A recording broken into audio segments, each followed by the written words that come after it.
children start out naturally curious and love to learn. When they are sent to school, instead of learning, it is a repeated process of memorizing and regurgitating information. The better you are at regurgitating this information, the better you will do in the school system. The real education is obeying authority. We are taught not to think outside the box. We are taught to memorize, regurgitate information. An input-output process, not unlike a computer or a slave. We are taught to respond to a bell, just like a factory floor. We are taught to keep our head down and just make it through the day. We are not taught to develop critical thinking. We are not taught about debt-based money and the principles that our founding fathers fought for. We are not taught to cooperate and view each other as a team with individual talents and gifts. We are not taught to question authority or even the facts demanded of us. We are indoctrinated, not educated. Indoctrinated like little slaves. The secret of American schooling is that it does not teach the way children learn, nor is it supposed to. Schools were conceived to serve the economy and the social order rather than the kids and the families. That is why it's compulsory. As a consequence, the school cannot help anybody grow up because its prime directive is to retard maturity. It does it by teaching that everything is difficult, that other people run our lives, that our neighbors are untrustworthy and even dangerous. The aim of public education is not to fill the young of the species with knowledge and awaken their intelligence. Nothing could be further from the truth. The aim is simply to reduce as many individuals as possible to the same safe level, to breed and train standardized citizenry, to put down dissidence and originality. H.L. Mencken. Our education system is centered on an input-output process of information. Our success or failure depends on our efficiency of taking what the teacher tells us. This system was carefully created to mold us into what we are today. The masses blindly flow through this education system and naturally fit into centralized systems that want good, little obedient workers who take orders without question. We are seeing the minds of children hijacked by the state in multiple ways, because what we're looking at is the end of parenthood, which is what Aldous Huxley was talking about in Brave New World, published back in the 1930s, but not as the novel it's said to be, but more the blueprint from insider knowledge of where it was meant to go. And that is where we're going now. And look at how more and more dictatorial powers expressed by dictatorial people, often called head teachers, etc., that are being used by the state to dictate to parents and dictate to children, and more, not even dictate to them only through the school day, but what they do afterwards. What schools are programming prisons. And the idea is to use it to take children from the earliest age and program their perceptions for life, perceptions that suit the state and the need and desire for mass control. And you hear it all the time, don't you? Governments. Education should prepare children for the workplace. No, it shouldn't. Education should set free all the gifts that children have. Remembering facts and intelligence are not the same thing. But we're supposed to believe they are, so we will accept this crap called education. They are reducing and reducing and reducing the time that children and young people have to free think. Preparing children for the workplace simply means turning children into unthinking, unquestioning, acquiescent cogs to replace the previous generation of cogs in the state machine.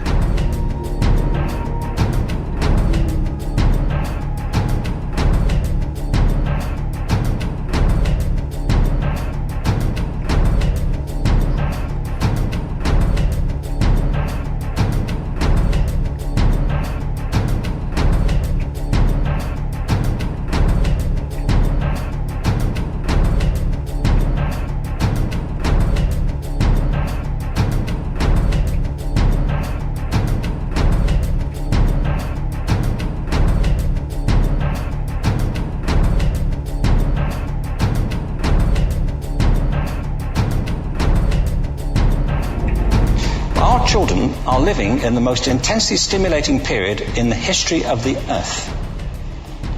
They're being besieged with information and calls for their attention from every platform.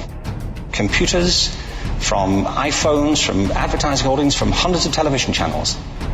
And we're penalizing them now for getting distracted. From what? Boring stuff. At school, for the most part.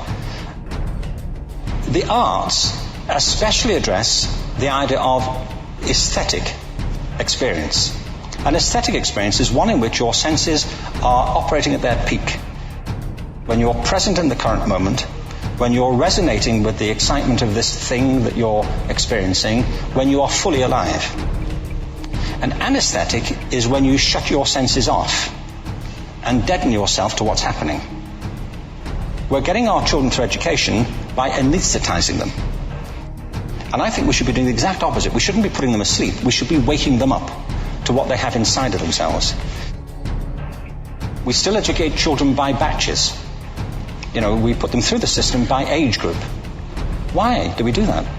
Why is there this assumption that the most important thing kids have in common is how old they are? Well, I know kids who are much better than other kids at the same age in different disciplines. Or at different times of the day. Or better in smaller groups than in large groups. Or sometimes they want to be on their own. And it's about standardization. I believe we've got to go in the exact opposite direction. That's what I mean about changing the paradigm. We have to think differently about human capacity.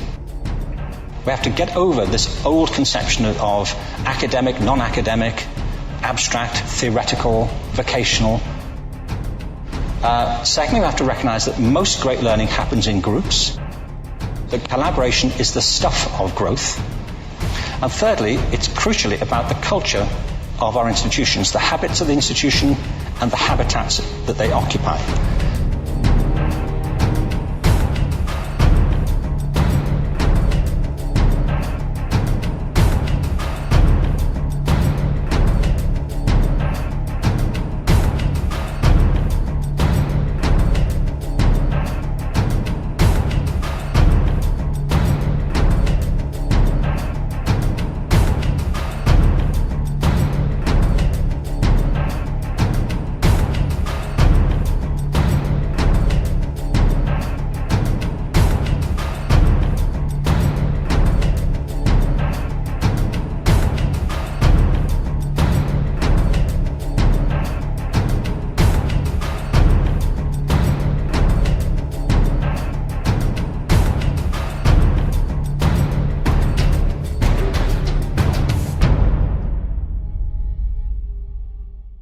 Con questo video vi parlerò della vita media di un essere umano.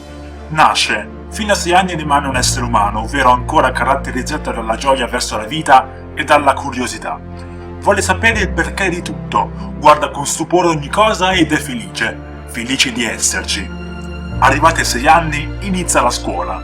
A questo punto il bambino viene indottrinato e la sua essenza umana viene distrutta. Gli vengono inculcate false idee, fatte passare per verità e inconsciamente gli viene imposto l'ordine: non devi pensare, non devi avere un senso critico. Devi accettare tutto ciò che ti viene propinato da fonti ufficiali come i libri di scuola, e se non lo farai verrai ridicolizzato e isolato da tutto il resto della società. Inoltre il bambino è costretto a studiare cose che non gli piacciono, imparando a disprezzare la cultura in tutte le sue forme, e così evita ogni genere di libro perché lo considera noioso. Vuole solo divertirsi e non pensare, perché pensare, da come ha capito a scuola, lo annoia e lo rende ridicolo agli occhi degli altri. Una volta terminato il periodo scolastico deve cercare un lavoro, perché senza di esso non verrà rispettato e verrà considerato un poco di buono. Quindi deve buttare 8 ore al giorno della sua vita nel cesso, perché così è stato imposto, perché senza denaro non si può sopravvivere in questa società, e soprattutto perché ci è stato insegnato che la vita è una continua lotta per la sopravvivenza. Infatti l'umano, che lavora 8 ore al giorno, 6 giorni su 7, non riesce ad arrivare nonostante tutto alla fine del mese, ed è costretto a vivere una vita umiliante con poco più di 1.000 euro al mese. Deve vivere costantemente con la paura di essere licenziato, e se arriva in ritardo al lavoro viene sgridato dal capo. Umiliazione su umiliazione. Oltre il danno, la beffa, perché la maggior parte del denaro che guadagna lo dovrà devolvere in tasse. Perché è così che funziona nell'attuale società.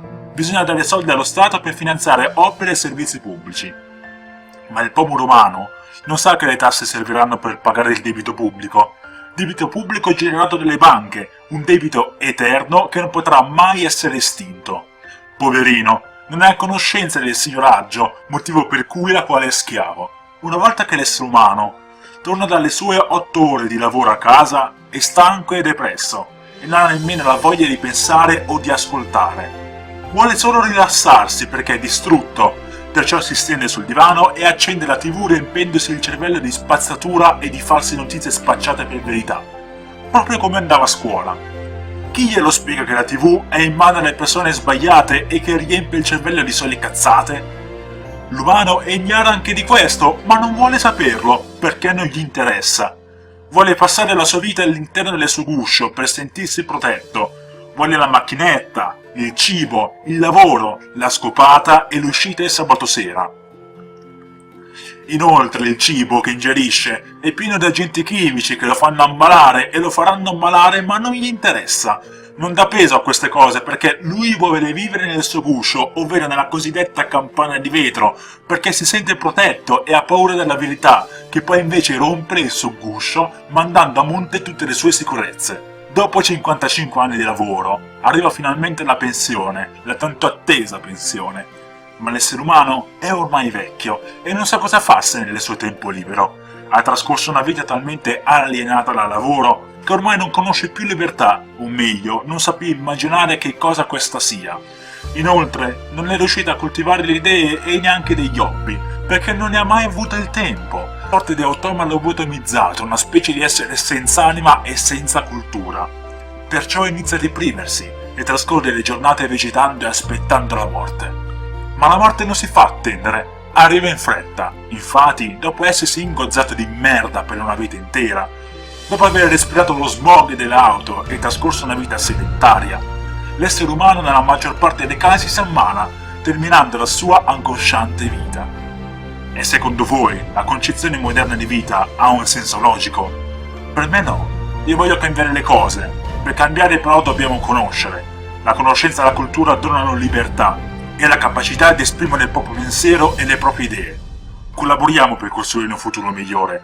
E diffidate da chi vi dice che non si può fare perché è proprio lui che dobbiamo combattere. Dicendo queste parole ho già innescato un cambiamento. Assieme miglioreremo tutto. Basta partecipazione.